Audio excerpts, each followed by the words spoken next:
Welcome to the Random Horror Show. I am your horror podcast hostess, Keisha Lacey, coming straight out of Semi Hill, better known as Texas, or AKA where I'm from, the Iron Pine Curtain of East Texas. And tonight's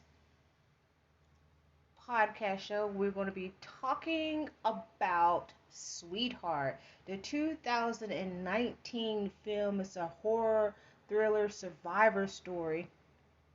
And before we get deep all up in uh, Sweetheart, of course, this is produced by Blumhouse. Blumhouse has like really have hit the masterpiece of like many horror films. The Town That Dreaded Sundown, Get Out, um, Us, many other films, and of course that shitty ass film, Fantasy Island. But Black Phone is the masterpiece. It is the pinnacle. It is the hallmark of Blumhouse Productions.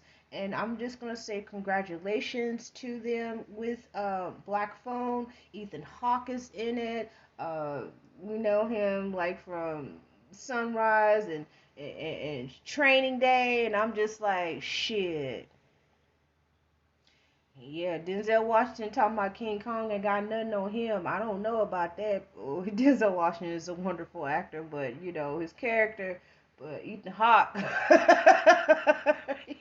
he got up out of Training Day. He becomes something way more worse than your nightmare. He's like a nightmare on top of a nightmare. You know, this is like how badass Ethan Hawke rocks in Black Phone.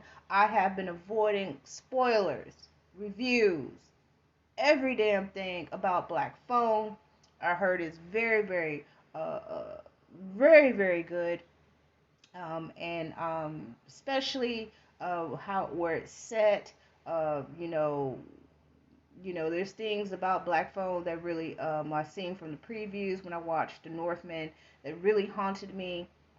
Was about the vans, the black or the white vans, stranger danger and everything. We gotta run from the black and the white vans, and you want some candy, and all that stuff, because it was a very, very scary time, especially for kids that were growing up, in the 70s and the 80s and everything, because that was the one thing that we have to watch out for.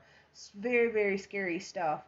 But, like, congratulations to Blumhouse Productions, for this masterpiece that came out. I know it was pushed back, because of things, but it has really has surpassed a lot, and especially in the box office and streaming services. So congratulations, to that film right there. And Bloomhouse has been chugging out like some good, horror movies, and like I said, with the exception of Fantasy Island, I felt they fucked that up right there. I cannot stand that movie, but I love the show Fantasy Island, with Ricardo Montalban, who played Khan on Star Trek: The Wrath of Khan. Of course, Ricardo Montalban was also a recurring character, especially the one, oh my god, that was crazy on Star Trek right there. Khan was a bad mofo, and I'm just telling you that, in Star Trek. But yes, and the plane boss. But yeah, that movie is like purely trash. I mean, it is like garbage. But anyways, well, Bloomhouse produced a movie called Sweetheart. And Sweetheart is one of those survival films that I really got into. It's very enjoyable. It has like this presence of like kind of like a Lord of the Flies type thing with it. If y'all are very familiar with Lord of the Flies, you know how they talk about there's a monster, like on the island with the boys, they they were stranded on the island, and supposedly this monster and everything comes to find out it's like a wild boar.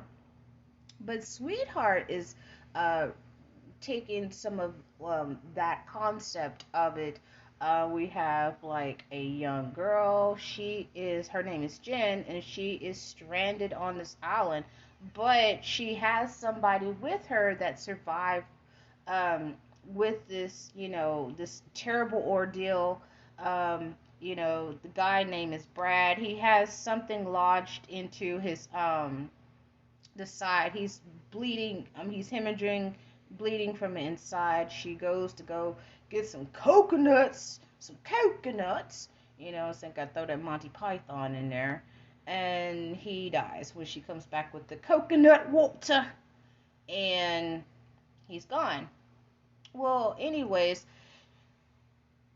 Jen covers him up with the palm tree fronds and stuff like that.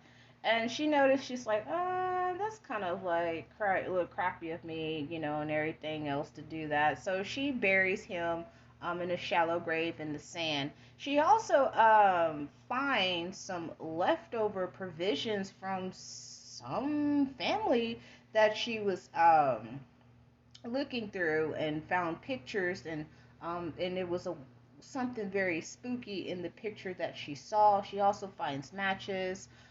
She finds a Game Boy. So if you think about this, somebody that was stranded, this family that was stranded on this isolated island, that it was pretty much like in the 90s, because Game Boys were like pretty very popular and stuff. So it was like, okay, it was been there for a while. And then she walks more into the island where she sees graves there. So she's like, oh, okay, there's some people that died, on this island. And Jen, she's does her best to survive, and really she does a really great job of like surviving, because really, if you think about Jen's character, she's not panicking, because she already been through this ordeal where the boat, had this disaster that happened. She floats onto shore. She sees her friend dying right in front of her. Um, it's like she sees like a lot of trauma that has been going on, and it seems like she has been through some very traumatic situations in her life, to where she's like, okay, I'm not gonna panic, I'm not gonna freak out. She's like, I'm gonna do the best thing that I can do to my best ability. And she goes ahead, she catches fish, she acclimates herself into like making like little spears. She uses rocks and stuff to like bust the fish up, and she gets grossed out by the guts. But you know what? She's like, I gotta do what I gotta do. She can't like sit there and like cry about it, or throw a tantrum or throw a hissy fit, because it's just only her. Now, I like the isolation part of this movie, and the actress who plays her, let me go and look that up. Where is her? Her name is Kiersey Clemons. Now, Kiersey Clemons have actually captures the mood of like how it really feels to be alone, no help nowhere, being isolated on this island and surviving. Majority of this movie, where she does not talk to a basketball, she doesn't talk to the Game Boy or anything else like that, for company. There's no Wilson up in here, but she's silent. She carries that movie with her body language, uh, her like her facial features, things like that. And you would think that like for to see her, day by day of how she's surviving on fish, she's making this makeshift type of it's not basically a hut, but kind of like a, something to cover her while it rains and everything from like the past wreckage from this other family that mysteriously, is disappeared or dead or whatever. What we can assume. And she does, she carries the majority of that movie. And not a lot of movies where you have uh, silence and you can still be, engaged into the actor of what they're doing. And she does an excellent job of doing it. I didn't feel bored or like, oh, I need to fast forward or whatever like that, because this is like boring. But, we are right there with Jenn, side by side with her, of her daily activities, of how she has to cope and survive on this island, because guess what? She's all alone. And it's very, um, I wouldn't say it's very anxiety driven, because she really pushes a lot of things down inside, because yeah, she's scared. She's really scared.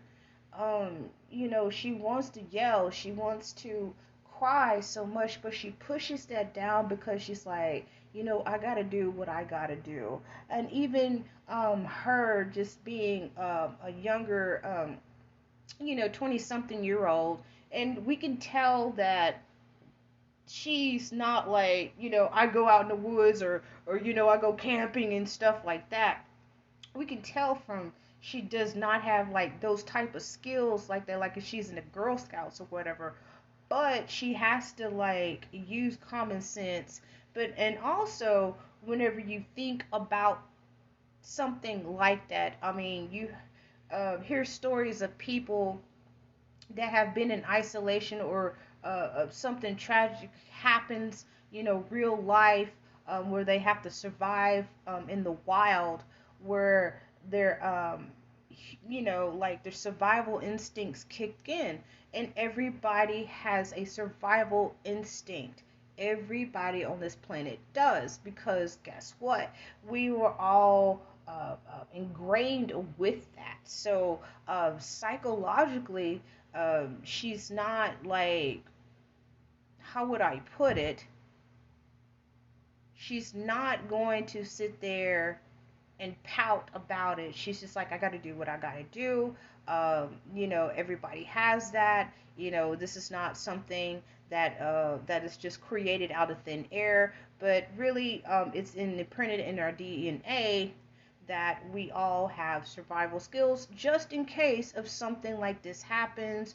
I mean, God forbid if it don't it don't happen to anybody that that has been through that, or if you have been through that, like, wow, you are definitely one of those, you're the MVP with this.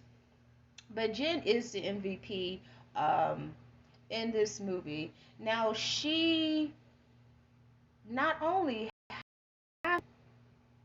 survive on this beautiful beach, isolated and doing the best she can, but there's also terror that's lurking in the ocean deep. And this is, I like when you have the ocean, the monsters and the krakens and things like that. I like how you always have like that mysterious, ambiance with the water, because the ocean is basically halfway explored, and there's like so many things about the ocean that are very unknown, and that it is scary. Because we can't breathe up underwater. We're not like mermaids and mermen and things like that. We're not Namor. By the way, if y'all checked out Black Panther 2 trailer, oh my god, I had two tears drop out of my eye, because I was just Oh my God. And you got Auntie Angela on there, Angela Bassett. Oh my God. That was that trailer was not trying to tell everything, but it had enough to where you just like, okay, we got to go back to Wakanda. For real. We got to go back to Wakanda. This little monster and everything that keeps terrorizing Jen. This ain't Namor. This ain't Namor. I'm telling you that.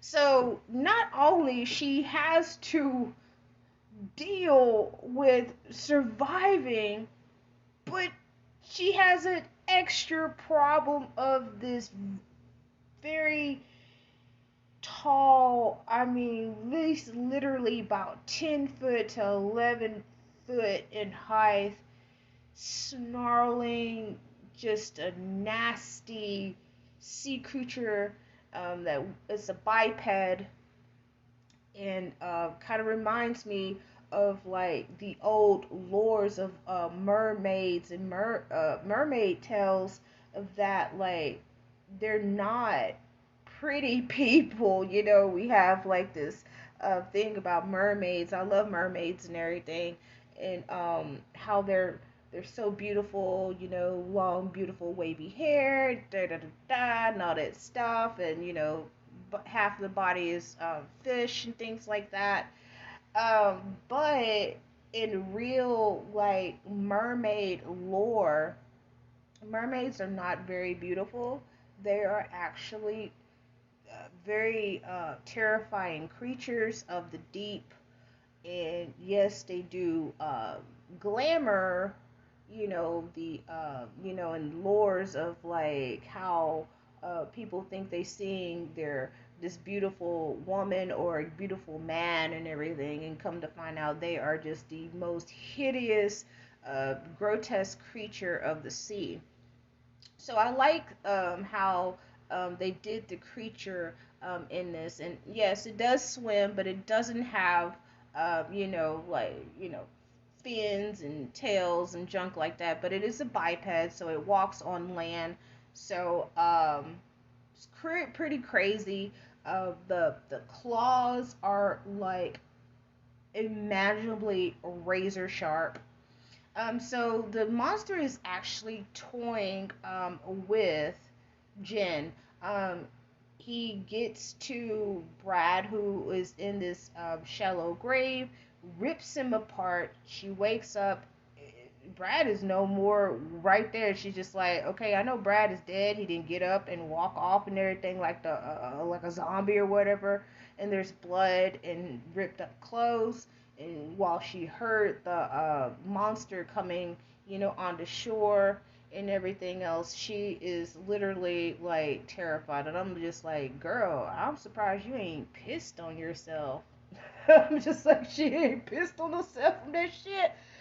But she remains calm and silent. And you got to think about it. Like, you're by yourself, your friend is dead, you're eating fish, and you're looking to see if there's help coming, and then you have a monster popping up out of nowhere, and you're just like, oh my God. I mean, everybody say first world problems. No, that is just some out of this world, god dang, problems like that. And woo, I'm surprised she didn't go crazy. And that's the thing right there. She did not go crazy. She didn't give up in this movie. And for her to be like this, is that it's like wow, she has a lot of inner strength. She really does. But we're gonna see later on, whenever her boyfriend and Mia pops up, on shore and everything else. So every night she watches, she strategizes, she learns from the creature. She does as much as she can to hide from him, while she makes sure that not only she stays alive, but also stay out of the eye of the creature itself. Now, she did devise a plan to make her, a hammock way up into the trees. And she was like, okay, I'm gonna do this and everything. He shouldn't get me. I'm gonna stay very quiet. But guess what? Old monster dude came out of the waters, and because he was purified by the waters of Lake Minnetonka, and he was messing with her. I mean, he knocked her out of that tree, and she just made this really high makeshift hammock to make sure she's safe. And he was like, yeah, she was like, you thought you fooled me. Well, guess again, like that. You know what I'm saying? He was like, I'm too smart for that right there, baby. I'm too smart for that. Now, one thing I do have, like, I did not understand about Jenn is that why she did not go deeper into the island, because that would have been something that I would have done if something was coming out of the water and stalking me, ate my dead friend out of his grave, um, torturing me and everything else. I would have went deep into the woods, into this jungle, on this island, because really I think about that and I was like, well, how come she doesn't go further in the jungle to like where she actually have like a much of an advantage um to like defeat this sea creature. But I said, maybe that was not the issue right there, is that she has to stay right there in that same place. And I thought about it really deeper, and I was like, it's because if she was to go deeper in the woods, into the jungle, that it would have took a while for her to get to the fish. It would have got her, and all that. So she had to be right there in um, the center point of this, where in this area that she's at. But then again, I'm just kind of like, well, how come she doesn't move a little bit further away? Because when she went to go retrieve a suitcase that came off the boat, and she got her clothes and everything else out of this suitcase, and she seen at the bottom that there was this big gigantic hole, right down there. She's like, okay, this is where he comes out from. And I was thinking, I was like, she could have moved a little bit further. She would still get the fish, she would still like have her creature comfort, she would still you know somewhat be safe. But then I was like, oh, okay then. But when that one night where she kicks the flare off, she sees the airplane flying by. So I was like, okay, that makes a lot of sense for her to stay right there in the same place, so she can actually see the airplane going towards west. She can hit a flare, and they will see her. But it alarms the creature, and the creature's like, oh yeah, I know where your whereabouts now and everything. You think you smart. I'm smarter than you. He was all like that and everything. I mean, this creature was like really like a mofo to Jenn. Well, throughout, the story is that she had two of her friends. Actually, one of them is her boyfriend, the other one is Mia. So they made it pretty safe, in this raft and everything off the boat. And she was so happy to like see them, because she's been surviving on this island for, it seems like she's been on that island for at least like 4 to like 5 or maybe a week or whatever. So she's not only looking a bit healthier, she's a little bit stronger. But then again, you gotta understand from like every night that this creature has come and terrorized her, that she's also losing sleep. She's down to her last matches. It was a great thing that she found the matches from the previous people that were stranded on the island, and she was trying to conserve a lot of, like, the matches and everything. So, if no matches, no fire, big trouble right there. So they came, she was very happy to see them, and I noticed there was some conflict, the way how she came to them. She hugged them. She was very happy to see her boyfriend Lucas, very happy to see her friend Mia. But the feelings of that was not exchanged. It wasn't very welcoming from Mia and Lucas. So Mia and Lucas are the weakest link in this movie. They are fucking terrible people. They are horrible. Lucas, her boyfriend, is an asshole. And he's also, like I said, metaphorically, he is the monster in Jen's life. And when Jenn was explaining to them that, look, there is this monster that comes out of the water. I know it's hard to believe, but it has ripped apart Brad. Um, you know, Kyle, half of Kyle, because Kyle was half the man he used to be. So she dragged Kyle like out of the water when he washed up on the shore. Um, she used Kyle as bait. The monster, ripped him apart, ate it and everything. Just as one snap like that. This thing is so fast, it's ridiculous.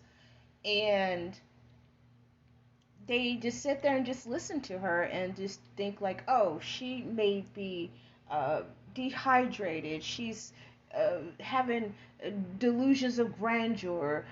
She's lying and things like that. So this like actually kicked up some really like old feelings and lots of resentment from both of them towards Jenn. They belittled the crap out of her. Especially Mia. She's like, I remember that time that you lied about being mugged. I don't remember it like that. I was like, you punk ass heifer right there. Like, come on now. Like, why are you doing this to Jenn? And then Jenn was trying her best to like convince them like, yo, we need to go. Like, seriously, we need to go. This is happening. I'm not playing with y'all. Y'all, we're in great danger and everything. And you need to come on with the come on like that. So she was trying to get away in a raft, because they was being some pricks about things and stuff. What they were saying to her. So she was trying to get away. She's like, you know what, fuck them. If they're gonna be like that, fuck them. I'm gonna save myself because they're being idiots. And so she was trying to get away in the raft. Lucas was pulling her out, and I was just like, I was really, really pissed. She accidentally kicks Mia in the face. That was an accident and everything. It really was, because Mia was just all up in the way. She should have kicked her damn near in the damn mouth and stuff and knocked all her damn teeth out, but it didn't happen. It would have been glorious right there. But Mia picks up an oar, knocks Jenn out. And guess what they did? They tied Jenn to a tree. I'm like, oh, you are seriously some dumbasses. And this is the reason why there's so the biggest dumbasses on this movie, and especially on the island. They did not consider Jenn to be like an equal, because all they did was just talk that cash money shit to Jenn.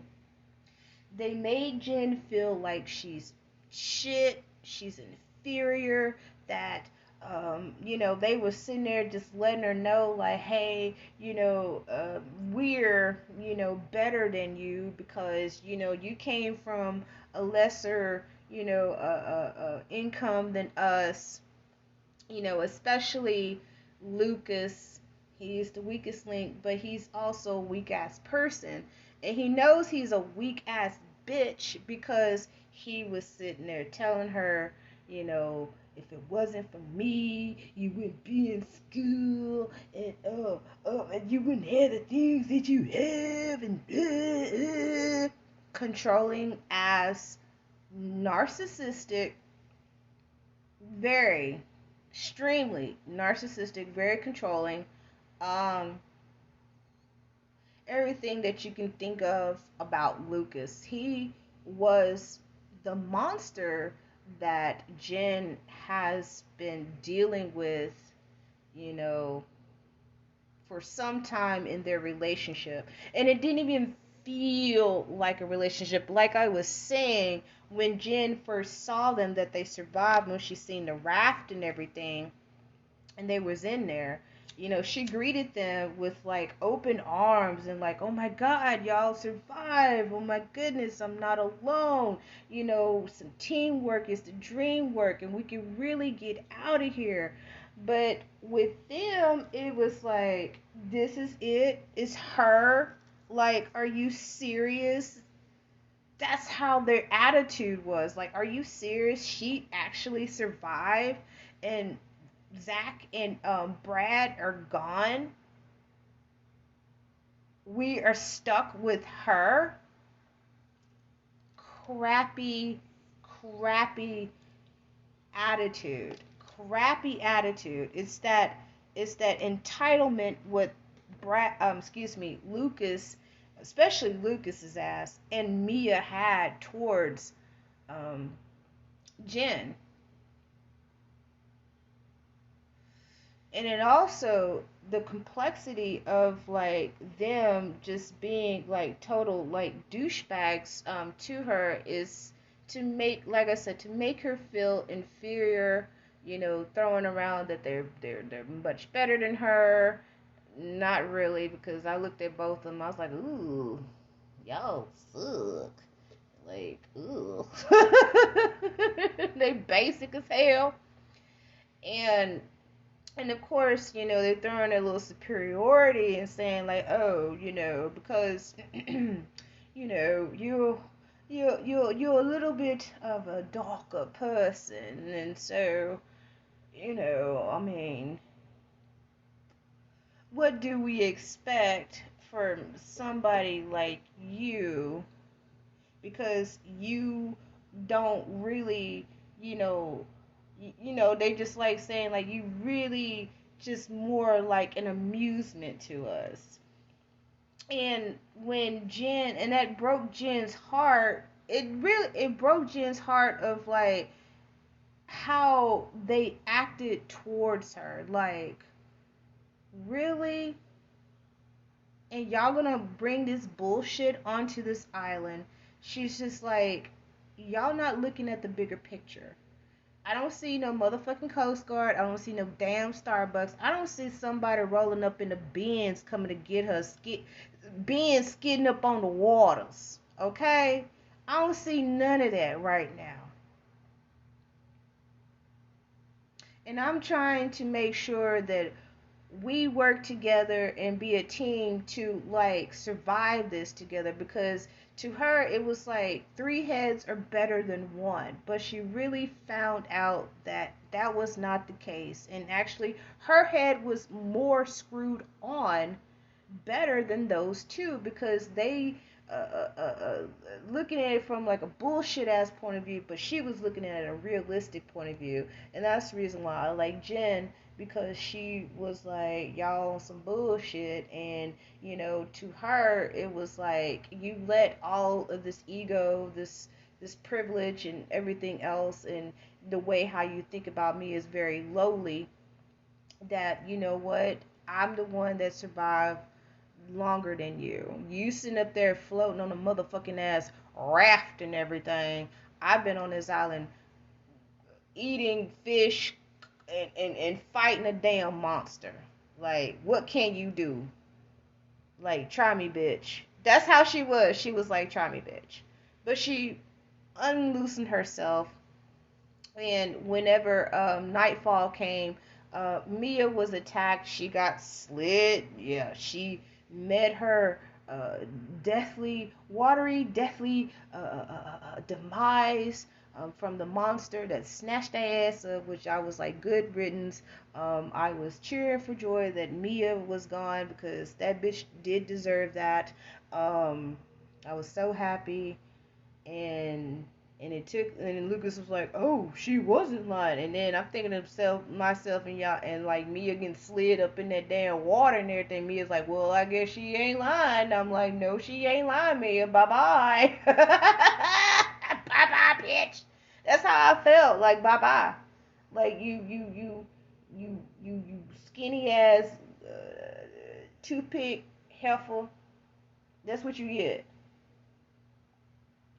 So it finally took this monster to come out like surprise, bitch, because like really the monster did come out like Dokes off of Dexter. Surprise, motherfuckers. You know, that's how he was. He's like, surprise, motherfucker.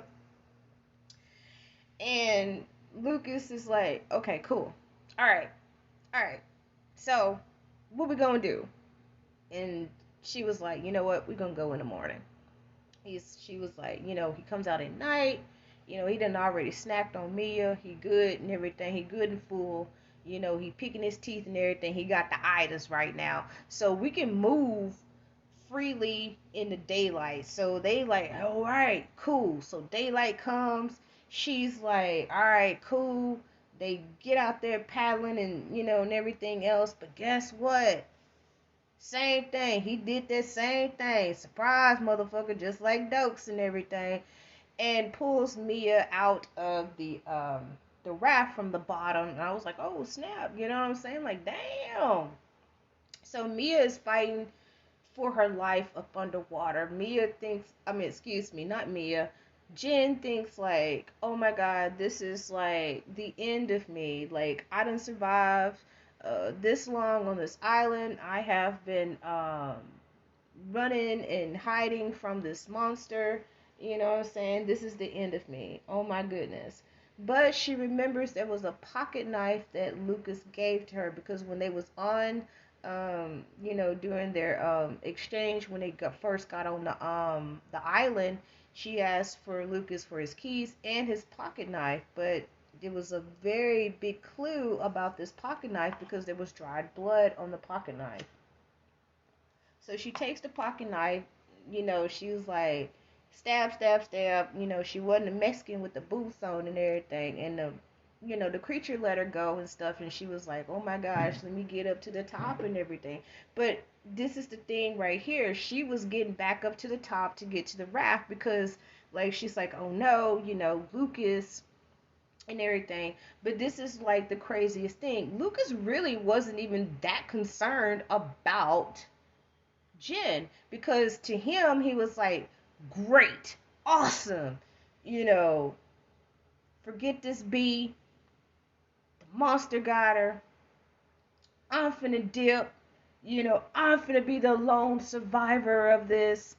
I can really can like bank off of this and everything. I can tell my story, like I lost my girlfriend, I lost like everybody, we was partying on the ship and a big storm came, and he can like be interviewed like all of these like news circuits and stuff. He thought he was scot free, but guess what?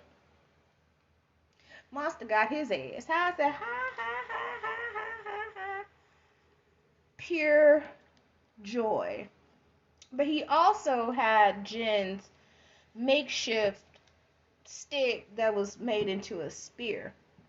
And so he tried his best to stab it. And I was like, no, weak ass, you can't stab it because you're stupid. You're an idiot. You did not take any suggestions. You did not listen to Jenn. You can't survive because really they both like Mia and Lucas cannot survive. They really couldn't, because they just lack the proper fucking skills as it is anyways, and common sense, to be exact, because Jen had common sense. That's what really makes her stand out in this movie. And so he gets taken to the bottom, started from the top, now had to reverse that shit, going to the bottom. And I was like, epic, epic. I was very satisfied. That was a very satisfying um, death for Lucas and everything. So she was done with that monster, and now she's got to deal with this biped terror of the deep. So she does, like I said, all her skills, that what she has learned, all things that she has made some mistakes with, but she made sure she tracked how the monster moved and strategized. So she sets this big elaborate plan. It feels a little bit like Predator, having some of that concept of Predator, but I do like that they did not make her to seem like she like took a damn karate or she was in jujitsu, and then all of a sudden she just like had this whole montage, on the beach and everything. She's like, ha, ha, ha, ha, with her stick and stuff like that. You know what I'm saying? So it was like really good. We did not see something like that, because it would have been very, very, very silly with that. So she takes bones, she sharpens them, she takes sticks, rocks, everything that you can name of. She took the last bit of like her fire that she had on the beach that was smoking and stuff, but she made sure that it kept on, the fires keep on going, the fires keep on going. So the attraction of like the monster is that it's attracted to light. So it was attracted to the fire, that she had this ring of fire, the ring of fire. And so she did battle the monster. Yeah, she got her ass kicked pretty good in this, but she made sure she bobbed and weaved as much as she can, so she would not get ripped apart by the monster. Because really, reasons, because she's like, I done came this far, and this thing is not going to kill me. And she ends the monster. She rips his head off. Dis she discombobulated his ass, dismembered his head, everything else, and we see at the end the shot is the pan shot of the island burning up, and now we wondering, is she really going to get off the island? What is she going to do? Because the island is on fire. Will somebody going, the planes that has been looking for them, are they going to see this fire? What is she going to do? Is she going to get away? Is she going to get burned and everything else? And that's the end of the film. Sweetheart is an enjoyable film. It has a lot of great mystery with it, especially of when Brad says, like, did you see it and everything, meaning that like Brad has actually already seen this creature, which sets up the mysterious it of like what we find out, maybe say like 10-15 minutes into the movie. I like how they played around with the, uh, the lighting, the darkness and everything.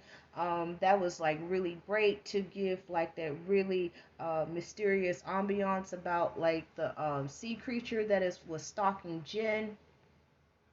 I liked how Jen used her common sense as well as like her internal instinctive like human survival skills to like survive on the island. Jen actually found her self-worth on that island, because when we seen the conversation with her and Lucas, we find out that Lucas has been like this bitch of a beast to her. He is very emotionally manipulative.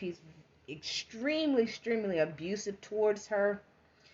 He acts like that she owes him like her life and everything else, because if it wasn't for me, you wouldn't be nothing and all that stuff. Shit like that. Like a very toxic and abusive relationship of what they have. Even though you did not see the scars physically, but you can see the scars emotionally, especially whenever you was reading um Jen's face, and she was just like, why are you bringing this up? What is wrong with you? Like, come on, man. Like, this is not the time. I know we have like a crappy relationship and everything and stuff like that. He also refers her to like having this dark cloud, this black cloud. And I was like, oh, okay, then you speaking in code now, bro. You speaking in code and everything else like that. I see what you doing. You ain't fooling no damn body. You ain't fooling me. And she did not fool Jen, because she was like, well, damn, that's how you think about me and everything. I already know how you think about me, but you really think about me like that? Like, what is your damage, dude? Like, what did I do to you? Lucas also has a codependency, and really, like, if you think about narcissistic traits, or you in a relationship with a narcissist, I have been in a relationship with a narcissist. I was married to one. Is that they love to put you down. They love to tell you that, like, hey, if it wasn't for me, you wouldn't be living. If it wasn't for me, you wouldn't even have this. To remind you, to put you down, to belittle you, like you're less than nothing. And I like how they presented that right there. And I know people who have been in narcissistic relationships or marriages, or have dealt with a narcissist. It doesn't matter if it's a family member. It can be your mom, your dad, a sister, or a husband or wife or whatever. Girlfriend, boyfriend. You recognize those patterns of like how narcissistic people do, because really narcissistic people are very, very super weak. And the only thing that kept him like as like in power was like he was wealthy, because if he wasn't wealthy he wouldn't even be shit. He wasn't even shit as it is anyways, of being a wealthier person and with this power and this ego and shit like that, because he really wasn't shit. He was very, very weak. um he also siphoned off of Jen's strength, because that's what narcissists do. They are parasitic. They find somebody that has they don't know their worth, but they're very strong. But they've been through so much in their life, or or something that a situation or whatever, and they just trying to like they're just trying to live their life and everything, and they feel that like they didn't get that when they were growing up, nurturing, healthy love, things like that, security and shit like that when they were growing up. But then, he tagged onto her, because guess what? She had like this very uh, delicious narc supply for him, and that's the reason why he stuck with her, to make sure that if she tried to do anything different, or something like that, he had to keep her, to reel her back in, to say, hey, you know, you can't be doing that because you this and that and everything else. You suck. Blah blah blah blah blah blah. Everything that a narcissist can like think of or whatever. I mean, twist everything up, and you can tell that like Mia is a narcissist herself, but she's like more like a covert, because she was gaslighting her. She does like you could tell. I may be overthinking. I feel that Lucas and Mia may have had like an intimate relationship while he was with Jen. It was a secret affair, because like I said, I might be overthinking it and stuff like that, but I feel that the way how he reacted to Mia, he was more openly, he was more comforting to Mia instead of Jenn, because he did hug Jenn and everything, but it just wasn't like very warm. It was like, "Ooh, I'm happy to see you, but I'm not really happy to see you."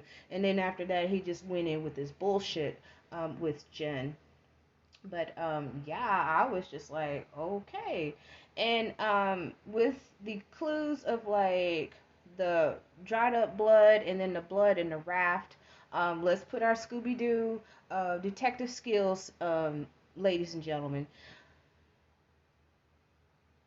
Lucas killed Zach. Lucas killed Zach. He did. Lucas killed Zach because the monster may have showed up, or they may have been with a lot of sharks around in the water. So it may have been an argument between Zach and Lucas, because you see how Lucas is. He always try to claim power, and like, I know what I'm doing, but really he don't know shit, from Shinola. And I guess there's an argument that ensued. He stabbed Zach, pushed him in the water. Mia's not gonna say anything because she's probably was frightened, but then she, like I said, I may be overthinking this and everything. It's probably because Lucas and Mia had a little bit more with their friendship, and probably was clapping cheeks, and he was probably blowing out her back and everything behind Jen's back and stuff, and she didn't know that. But I was just wondering if Jenn picked that up with the exchange that she had with Mia and Lucas and stuff. I mean, because really I've seen a little bit more than Jenn, and maybe Jenn was just, yes, she was knocked out by Mia. Yes, she was trying to convince them that, like, hey, you know, uh, now, but they was just like, no, we're too weak and everything else and stuff like that. And they just didn't want, they just did not want Jenn to be in control of things, because they looked down on her. And like, for them to have like this black cloud of this girl who always lies, and she's this and she's that and she's lower than us, I feel that was like an insult to their intelligence. But see, they thought they was smart. As Big Mama say, you think you smart, but you can stand another grease. And they sure did stand another grease and everything, because they stupid asses got killed. And I was super happy that they died. They died! Yes! That's what the fuck they get. That's what they get. They died. Remember, if you one of them son of a guns that feel like that, and you end up in a situation where you stuck on a isolated island, and there's a sea creature roaming about and everything, and the person that's on there that that has survived, they may not come from a wealthy background or have less of an education, but they saying, hey, I gotta look, they not sitting there trying to make you feel, like shit or whatever, but it's like, hey, I've been here longer, you know, let me teach you a little bit of things and stuff. We got to work together, this, that, and everything else. And, you want to be that dick hole like that to show off your over explanations and thinking you know everything. Yeah. You either need to shut the hell up and listen to that person, or you can be dumb and that monster take your ass into the watery deeps and eat your butt. So there's two struggles that you need to pick. I'm just saying, you need to pick a struggle, and I'd rather go with Jenn, because really, She has the most common sense out of this movie. And I like it that she is the protagonist. You know, she's black. We don't see that a lot in horror. I've written a piece over black women in horror, and like this stuck out to me, and I was like, this is pretty cool and everything. This young actress and everything, she's going to be in a couple more movies and stuff this year and next year and everything. I can't wait to see more of Kiersey Clemens.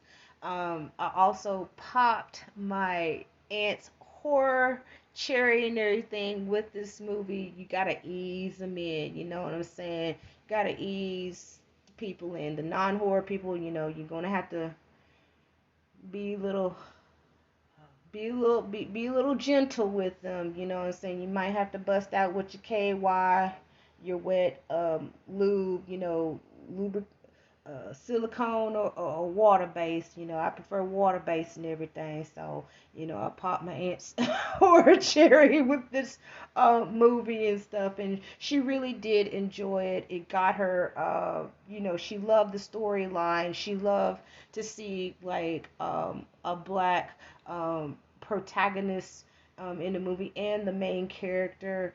It kept her just like, oh my god, oh my god.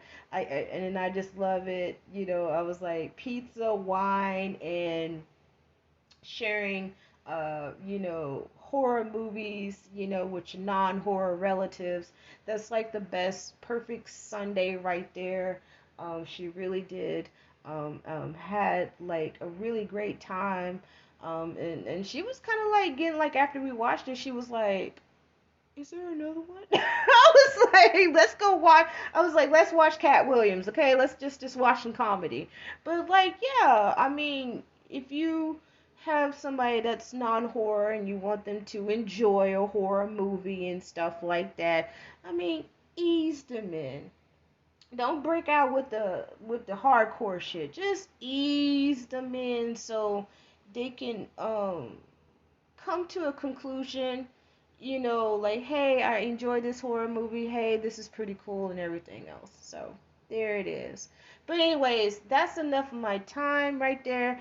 You can also follow me on Instagram at Texas Horror Babe, um, Facebook at The Random Horror Show. You can also find my website. I just put out a website and everything at the Random Horror Show. You can send me anything, a comment, tell me how much you like the show or don't like the show. If you want me to review a horror movie or any science fiction or whatever of what I love to do and everything, you can send me a shout out through your email. I will receive that, and I will also give you a shout out and review your favorite horror movie and everything.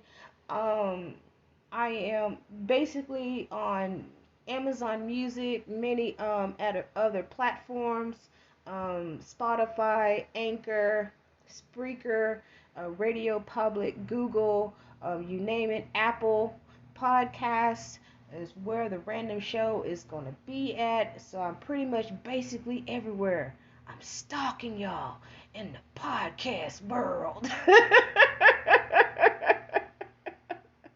But thank you anyways, and glad you enjoyed my commentary on Sweetheart, in which it can be condescending to somebody, but it can be a very loving endearment between two healthy people in a very healthy relationship, okay? So don't forget that. And my lovely sweethearts, this is the Random Horror Show, and have a good night.